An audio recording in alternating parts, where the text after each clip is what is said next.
Steam rose from coffee cups, and the smell of bacon grease clung to the diner's air as two farmers let their laughter carry across the room, their words turning sharp when they muttered that the old man's hearing would be nothing but wasted county time. The sound cut through the chatter louder than the bell that had jingled above the door when he first walked in. Walter Hines, 72, a retired mailman and veteran, set down his coins with slow precision, steadying the torn wallet that had betrayed more years of use than he liked to admit. For a moment, the light from the front windows fell hard across the counter, catching the scuffed leather in his palm and the silver glint of loose change that clinked against the tip jar. Behind him, a young girl sketched in silence her pencil, pausing mid-line as if the cruelty had stopped her hand. He didn't answer. The gossip only glanced at the notice tacked outside the diner's door before tucking the wallet back against his chest. The air seemed to thin voices retreating into the clatter of dishes and the hiss of the coffee pot, leaving him to weigh the burden of being doubted once again. What do you do when a town sees only what is worn and never what has been carried? The November wind pushed hard against the diner's door as Walter Hines stepped in, shoulders stooped beneath his old coat. The little brass bell above the frame gave a weary jingle, its note almost swallowed by the hiss of the coffee urns and the clatter of forks against ceramic plates. He stood there a moment, letting the warmth seep into his bones. His breath, still fogging from the cold outside, drifted away like smoke. He nodded to the waitress behind the counter, a woman with gray threaded through her hair, who had poured coffee for generations of townsfolk, and she lifted the pot before he even reached a stool. "Morning, Walter," she said in that matter-of-fact tone that carried kindness without fanfare. "Cold one today." He slid onto the counter stool, hands flattening against the formica surface to steady the little tremor in his fingers. The counter bore the scratches of decades' faint grooves polished by elbows and plates. She poured his coffee dark and steaming and nudged a chipped saucer beneath the cup as though she were cushioning it from the world. Across the way hung a cork bulletin board beneath a fluorescent light that buzzed softly. The paper edges curled where staples had gone in and out. Flyers announced the Veterans Day Parade Saturday 10 a.m., a Thanksgiving choir rehearsal at the church hall, and a coat drive where someone had drawn a snowman at the corner in ballpoint pen. Beneath them, another notice in county blue was half covered, its official typeface small and neat. Walter's eyes flicked to it, then away, as though looking too long might give something away. At a booth in the back sat two farmers in canvas jackets. They spoke with the easy familiarity of men who had shared coffee for years, their voices traveling farther than they realized. "County's tied up this morning," one said, rattling sugar into his mug. "Hearings on the docket again." The other grunted. "Seems a waste. Old business. Best let it go." Walter heard the scrape of their spoons and the judgment tucked inside their words. He lifted the mug, the heat calming his stiff joints, and let the sound wash past. He had learned long ago that words like weather could be endured. At the far booth, a girl no more than 16 bent over a notebook pencil, whispering across the page. A barrette shaped like a maple leaf caught the light in her hair. Every few lines she paused, looked up and studied the chrome of the napkin holder, or the way steam rose from coffee cups. She noticed the ordinary in a way that turned it into something worth remembering. If she noticed Walter, it was only as part of the steady background. The man who came in at the same time ordered just coffee and left without fuss. The waitress set down a small plate with 2 triangles of toast. "On the house," she said, before topping his cup. The kindness was casual, offered the way some folks breathe. Walter reached into his pocket for payment. Out came a wallet so worn its stitching had sprouted white like whiskers. The leather sagged one corner, split edges frayed soft. He thumbed out exact change, 3/4, 2 dimes, and a nickel, and pushed a single folded dollar toward the tip jar. The waitress's eyes brushed the tired wallet, not in pity, but recognition. She smiled, faintly turned, and went about refilling another cup. The tip jar rang gently as the coin settled a thin music of everyday exchange. The farmers shifted in their booth. One lowered his voice only a little. "He still thinks anyone's listening." "Let him talk," the other replied. "Won't change a thing." Their gazes slipped toward Walter's bent shoulders before they went back to their eggs. He buttered a corner of toast with slow care, as if dignity could be found in small, precise motions. He chewed thoughtfully, swallowed, and sipped again. The world judged loudly. He moved quietly within it. Outside the diner windows, the street carried on its late autumn routine. School buses wheezed yellow against the curb, exhaust fogging in the cold. Leaves skipped along the sidewalk like brittle confetti, and shop owners wrestled with strings of Christmas lights, though Thanksgiving was still weeks away. The neon diner sign hummed faintly even in daylight. Walter rose at last, joints stiff but movements deliberate. He tucked the weary wallet back into his pocket, pulled his coat snug, and offered the waitress a nod that carried the full weight of gratitude. "Thank you," he said, words shaped with care. "Keep warm," she answered, voice light as if warmth were something folks could lend each other. The bell jingled again as he stepped into the chill. November sunlight lay pale across the street, and his breath made small clouds that faded quickly. He turned toward the alcove just outside the diner door, where the bulletin board stood shielded from the wind. A strand of plastic autumn leaves had been draped around its edges, clicking softly when the air stirred. There beneath the parade flyer and the choir notice was the blue county sheet. Its corners curled slightly, and the type announced with bureaucratic plainness, "Public Hearing County Courthouse Veterans Day, morning 10:00 a.m." A list of docket items ran beneath neat as an inventory. Among them, his name, Walter Hines, letters sharp as if they had been cut there yesterday. He traced the edge with 2 fingers, smoothing the paper as if it were an envelope he was preparing to deliver. Behind him, the farmers emerged, still speaking of frost dates and seed. Their words blurred into the wind. The girl with the notebook slipped out a moment later, pencil now tucked behind her ear, and passed with a shy nod. She had likely drawn the diner sign, the bell, perhaps even the stooped figure reading the notice. Walter straightened a fraction. The courthouse clock, 3 blocks away, tolled a single note, deep and carrying like the clearing of a throat before something solemn. He let the sound settle into him. The weight of the wallet pressed against his hip, steady as a heartbeat, and with it came the quiet certainty that some things could not be postponed forever. "I'll be there." The courthouse steps glittered with frost, Walter's boots squeaking as if the whole town could hear his age. He paused halfway up, steadying himself against the iron railing, its paint peeling in long red curls. Each step carried not just his weight, but the echo of words he had overheard at the diner that morning. Farmers' voices dismissing him as a man chasing shadows, wasting the county's time. Their casual judgment pressed on his chest, heavier than the cold air. He shifted his grip on the worn folder tucked beneath his arm and climbed the last few steps into the building. Inside, the courthouse smelled of waxed floors and old paper. The marble tiles clicked underfoot. The clerk's office sat behind a glass window framed with brass, the sort of structure meant to keep the public in its place. Behind it perched the county clerk, a man in his 40s with hair slicked neat and a tie too bright for November. His pen scratched across forms with quick, dismissive strokes. He looked up only when Walter slid the petition through the slot. "Mr. Hines, is it?" His tone carried the flat patience of someone already bored.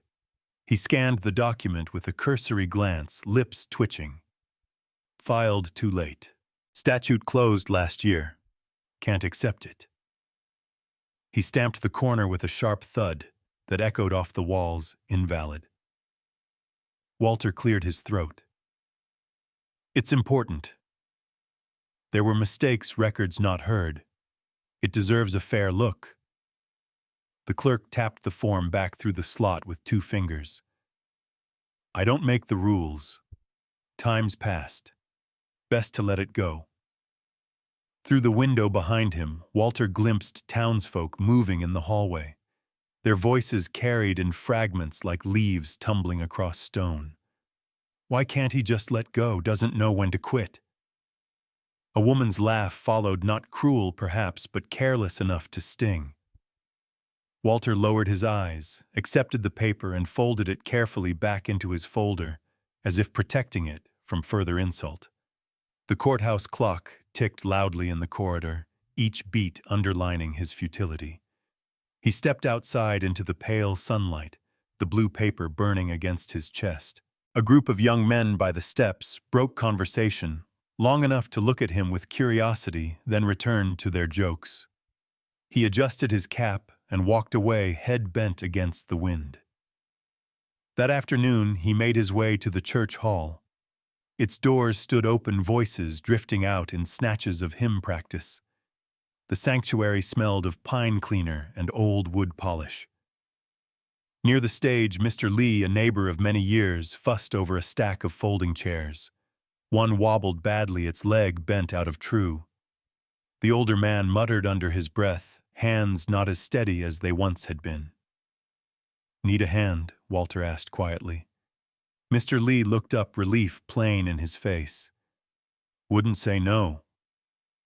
Walter set down his folder and knelt to examine the chair. With the deliberate patience of someone who had repaired mailbags, door hinges, and broken screen doors, he tightened screws with a pocket tool, nudged the leg straight, and tested the seat until it no longer rocked. He said little, only offered the chair back with a small nod. Mr. Lee patted his shoulder in thanks, the kind of silent gratitude men of their generation shared more easily than words. From the sanctuary, voices swelled for the beauty of the earth. Tentative at first, then finding strength together. Walter lingered a moment in the doorway, the repaired chair steady under Mr. Lee's weight. The hymn pressed against the doubts, still echoing in his chest. For a breath, he allowed himself to believe the world might yet hold a place for him. Evening came cold and clear. Walter sat on the porch swing outside his modest house, the wooden slats creaking under him. The frost from morning had melted, leaving the boards damp. He held the invalidated petition on his lap, the words stamped in red glaring up at him. The courthouse clock's echo seemed still inside his ears. He thought of the farmer's gossip, the whispers in the hallway, the clerk's disinterested dismissal. Around him, the quiet neighborhood settled for the night. A dog barked distantly, and somewhere a radio played old country tunes, tinny and warm. The swing moved slowly back and forth. He whispered to the fading light, the words hardly more than a breath. Maybe they're right. Judge Patterson tapped his gavel softly. In the pre-hearing, the sound more like reassurance than command. The small courtroom, usually a quiet space for probate matters and land disputes, felt suddenly more formal, with its high windows admitting the weak November light. Walter sat near the front, hands folded over his worn folder. His boots rested squarely on the polished floor, but his posture carried the weight of years of being overlooked. The gavel's echo seemed less about order and more about steadying nerves, and Walter found himself grateful for the judge's touch. From the gallery, the waitress from the diner had slipped in apron traded for a heavy coat. She sat quietly in the back row, watching with the same gentle eyes that had noticed his tired wallet over coffee. She saw his fingers tremble as they tightened on the leather, the motion small but telling. Her gaze lingered not in judgment, but with the silent encouragement of someone who knew the weight of being dismissed too easily. Walter felt it without turning his head. Judge Patterson leaned forward slightly, his voice carrying across the benches with calm authority. "Mr. Hines, your name is on the docket tomorrow. Today is only preparation." His gray eyes, weathered yet kind, rested on Walter. "I trust you'll come ready." Walter met the judge's gaze, said nothing, but inclined his head in the smallest of nods. Patterson held his stare a moment longer, then gave an answering nod, almost imperceptible, as if to say that silence too could be a form of strength. Outside, Ruth, the town librarian, caught up with Walter as he descended the courthouse steps. She carried a satchel, heavy with papers, the way she always did, and her scarf fluttered in the sharp wind. "Walter," she said, placing a hand on his arm, "your story matters more than you think. Folks forget too easily. Sometimes it takes one voice to remind them." He tried to brush off the sentiment, but Ruth persisted, pressing a slim packet of old records into his folder.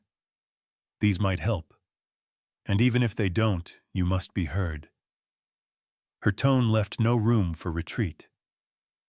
That evening, Walter walked to the library, its tall windows glowing amber against the early dusk. Inside, the scent of old paper and floor polish wrapped around him like a familiar coat. He settled at a wooden table beneath a brass lamp, spreading the petition papers and Ruth's records across the scarred surface. The faint strains of a choir drifted from the church hall nearby, voices practicing for the beauty of the earth, rising and falling in uncertain harmony. The sound carried through the walls like a benediction. He opened his wallet to tuck away a note, and as he did, it slipped from his hand. It struck the table with a tired flap, spilling slightly. For a breathless moment, the corner of a folded letter protruded from the worn pocket. A slip of aged paper edges, browned with handwriting, just visible in the lamplight. Before Walter could push it back, a shadow fell across the table. Emily stood there, the young girl from the diner, her school books pressed against her chest. She had wandered into the library after choir practice, curiosity leading her steps. Her eyes caught the glimpse of the letter widening with unspoken questions. Walter's hand closed over the wallet, quickly sliding it back into his coat. The girl said nothing, only nodded politely before moving to a distant shelf. But her glance lingered as though she understood more than she could yet put into words. Walter sat very still, his heart thudding in the quiet. He had carried that letter for decades, never once considering letting it surface. Yet here, on this night of all nights, it had almost revealed itself.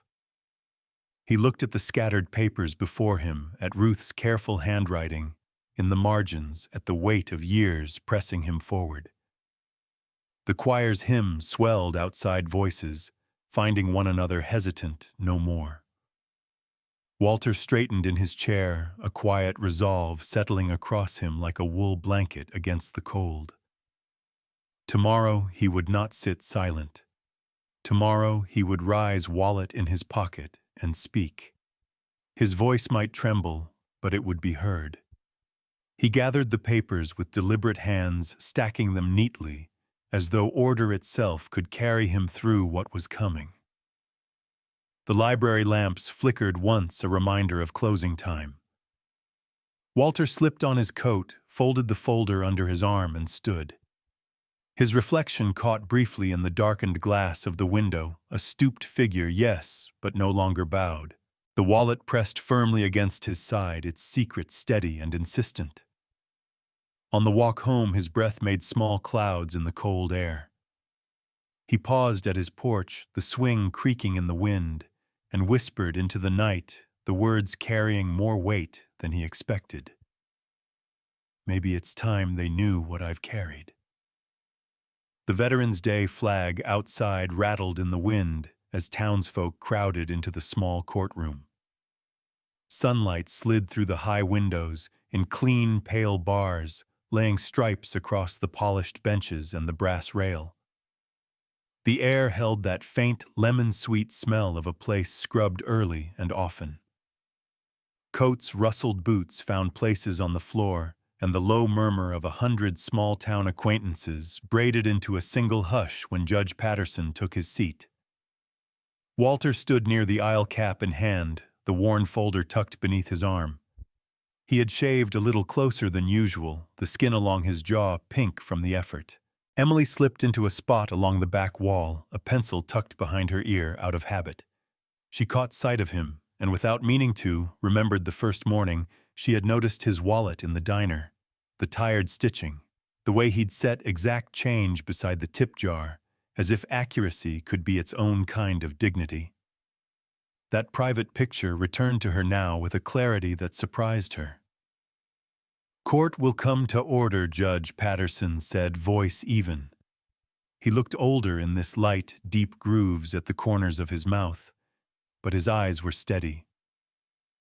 "We'll proceed with the public hearing as posted. Mr. Hines, when you're ready." Walter moved to the small podium. He rested both hands on either side of it, finding the edges as if he were squaring a parcel. The clerk leaned back in his chair, a smirk bending one corner of his mouth, an expression that traveled row to row faster than a whisper. A few chuckles rose and then thinned when the judge's gaze lifted. "Mr. Hines," Patterson said again, gentler now. "Take your time." Walter reached for the folder and felt the familiar rectangle of the wallet where it pressed against his coat. That little square of weight had been with him longer than he cared to count, through winters and summers, through good days, and the ones he did not talk about. His hands, steady a moment ago, trembled. The leather caught the edge of the podium. With a tired flap, the wallet slipped, struck the wood, and burst open like a book whose spine has had enough. Time for a breath made a wider space. A folded letter slid free, browned at the creases, the loop of a woman's hand visible where the paper had thinned. A small black and white photograph followed two young people standing beside a porch, sunlight on their faces, the man in a short-sleeved shirt with a mailbag slung proud, the woman's hair pinned up against the heat. Last came a service medal so faded its ribbon looked more memory than color. It spun once on its edge without sound, then settled. A few people inhaled sharply, the way a congregation does when someone misses a note and then somehow lands it beautifully. Emily's fingers tightened around her pencil, and she felt her own heart climb toward her throat. The clerk's smirk faltered, not yet gone. Walter didn't lunge to gather the things. He held where he was, palms still pressed to the wood, and let the room see what the wallet had carried all these years. It was not a dramatic gesture. It was simply the refusal to hide. Judge Patterson rose. He stepped down from the bench, not far, just enough to bend beside the podium, like a man returning to ground level to meet a neighbor. With care that turned the movement into reverence, he lifted the letter, the paper trembling in the weightless breeze that lives in old courthouses. He glanced at Walter, who gave the smallest nod. Then the judge unfolded the page along its fragile seams. He read only a line. "If this reaches you late," Patterson said, voice thinning, "remember what we keep between us is stronger than distance or fear. Come home safe. If you cannot keep faith, I will be here." The words seemed to lay themselves along the benches like quilts. Somewhere a child sniffled, then went quiet at a mother's touch. A man cleared his throat and failed to make a sound of it. Someone in the back whispered "Lord," and then thought better of the volume. The sunlight shifted half an inch across the photograph, warming the porch boards from another lifetime. Judge Patterson looked next to the picture, then the medal, and at last back to Walter. He did not ask for the story behind every crease. The room suddenly had enough imagination to make space for what it had never been told. Walter's eyes were wet but steady. He kept his hands where everyone could see them, as if to say, "There is nothing else up my sleeves." When the clerk reached thoughtlessly for his pen, some habit of motion, some small attempt to reassert the ordinary, the judge's head turned. It was not a warning exactly. It was the look a man gives when he is reminding another that for the next few minutes the world will behave differently. Silence settled in layers. The flag at the corner stirred once and came still as if listening too. In that brief suspended hush, laughter had nowhere to live. It died without quite being noticed. The judge refolded the letter along its old path as gently as a pastor returning a Bible to its place and set it beside the photograph and the medal. His fingertips lingered a heartbeat on the paper, then rose. He looked at Walter, and when he spoke, the words were near enough to a whisper that only the stillness made them travel. "Mr. Hines, why did you never share this?" The hush broke when the clerk sneered. "A trinket in an old wallet doesn't change wasted time." His voice cut the silence with a snap meant to dismiss, but instead it landed like a spark in dry grass. Heads turned toward him, faces tightening. The medal and letter still rested on the bench before Walter's sunlight, touching their edges as though insisting on their worth. For a heartbeat, no one moved. The smirk that had once drawn chuckles now sounded like cruelty shouted into a church. Murmurs began to rise low at first, like wind building before a storm. Emily pressed against the back wall, remembered the farmers gossiping weeks ago, words tossed so casually, "Why can't he just let go?"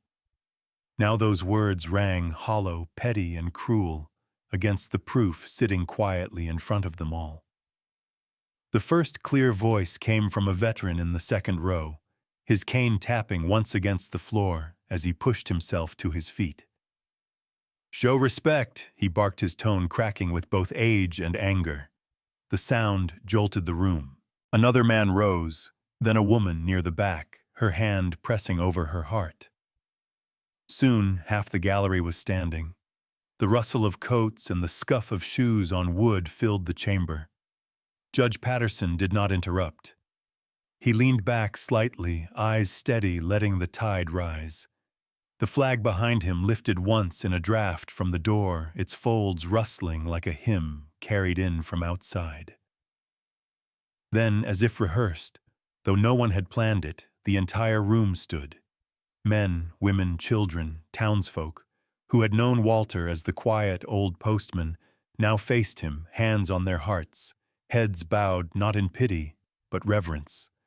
The silence was deep enough to hear the faint toll of church bells drifting from the square. The clerk shifted in his chair, color draining from his face. His pen, which had once tapped with arrogance, now sat forgotten on the desk. He glanced at the judge, but Patterson's gaze never moved from Walter. The shame had no need of words. It filled the space around him until he shrank into it. Walter, trembling, placed both palms on the podium. His voice, when it came, was rough with years, but carried clearly across the room. "I never asked for honor," he said. He looked down at the letter, then at the faces lifted toward him. "I only asked not to be forgotten." The echo of his words settled like dust motes in the sunlight, impossible to ignore. For a moment longer, no one breathed. Then came the sound of a single chair scraping back as Emily, slight and young, rose from her place. Her notebook hung at her side, forgotten, as she joined the others in silence.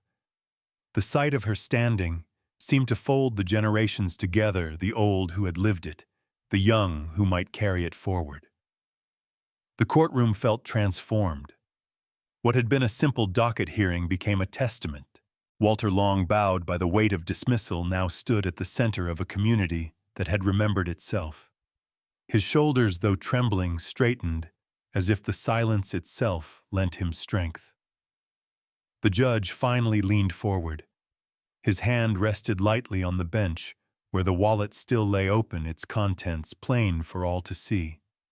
His voice came low, steady, but firm enough to nail the moment in place. This court will remember. And with those words, the silence grew deeper still, a silence that did not accuse but restored. The rustle of coats ceased, the flag settled back against its pole, and the truth hung in the air like a bell that had just been struck. A week later, the courthouse lobby glowed with soft light as townsfolk gathered for a new dedication. The high windows admitted the last of the November sun, which turned the polished floor amber and cast gentle shadows across the assembled faces. Someone had set out folding chairs, though most people chose to stand shoulder to shoulder, coats open breath faint in the chilly air. A small display case had been mounted near the front doors, its glass polished to a shine. Behind it rested three things: a torn leather wallet, a folded letter whose creases told of long keeping, and a faded medal. Together they sat under a bronze plaque that read simply, "In gratitude, Walter Hines, for service remembered." Judge Patterson stood at the podium, his voice steady but warm. "We gather today not to rewrite history, but to remember what was always true. Quiet lives carry heavy burdens, and sometimes those burdens are our strongest legacy." His gaze touched Walter, who sat near the front, hat in his lap, back straight, despite the attention. Patterson announced the formation of the Hines Community Fund, dedicated to helping veterans and neighbors in need. A murmur of approval rippled through the lobby, soft but sincere like wind stirring autumn leaves. Then the sound of voices rose clear and untrained, yet full of spirit. A choir of high schoolers, Emily among them, began to sing "America the Beautiful." Their young voices filled the space, reaching up to the lobby's high ceiling, trembling slightly, at first, then strong as the group found harmony. The words settled on every ear like a benediction. Emily's eyes, steady and shining, flicked once toward Walter. He caught the glance and held it for a breath, before lowering his head, humbled beyond words. When the last note faded, Judge Patterson closed the ceremony with thanks. People clapped not with the polite rhythm of obligation, but with a warmth that lingered. The sound echoed against marble walls before quieting into reverent silence. Many lingered at the display case, fingertips brushing the cool glass, as if touch might reach through time. Later, as dusk fell, Walter returned to the diner. The neon sign flickered against the early dark, buzzing like an old companion. Inside, the smell of fresh pie drifted from the kitchen, sweetening the air. The waitress greeted him with a nod, and a smile poured his coffee without asking, and slid the pot back to its warmer. On the bulletin board above the counter, a new flyer had been posted. Hines Community Fund, Coat Drive, volunteers needed. Its corners were already ringed with names. Walter sat at his usual stool, hands wrapped around the mug, steam curling upward in lazy ribbons. The chatter of other patrons hummed softly behind him. From somewhere down the street, faint through the cold night, the church choir's rehearsal carried voices layering into "For the Beauty of the Earth." It drifted into the diner like a memory made present. Emily slipped in with her school books, cheeks flushed from the cold. She paused at his stool, voice lowered so that only he could hear. "We'll remember Mr. Hines," she said, shy but sure. Then she found a booth, leaving her words to settle between them. Walter looked into his cup, then out the window where frost crept along the glass. His shoulders eased. The letter, the medal, the wallet, they no longer lived as a secret in his pocket, but as a story shared. Steam rose his reflection soft in the window pane, and at last a quiet smile formed, the kind that belongs not to triumph, but to peace. The courthouse lobby was quiet now, the glass case catching late autumn light, as if the worn wallet and its folded letter could still breathe in the warmth of the town's regard. Outside, bells marked the hour, and the choir's rehearsal drifted faintly on the wind, leaving the air calm after the storm of voices that had once risen in outrage to demand respect. What began with a man's trembling decision to stand became a reminder that kindness given without asking for reward has the power to steady a whole community. Like a lamp left quietly in a winter window, one small light can carry a town through the longest nights. And so the plaque remains, the fund begins its quiet work, and neighbors meet with softer eyes, proof that the silence of a courtroom turned into a lasting chorus, a promise that no life lived with quiet dignity will be forgotten.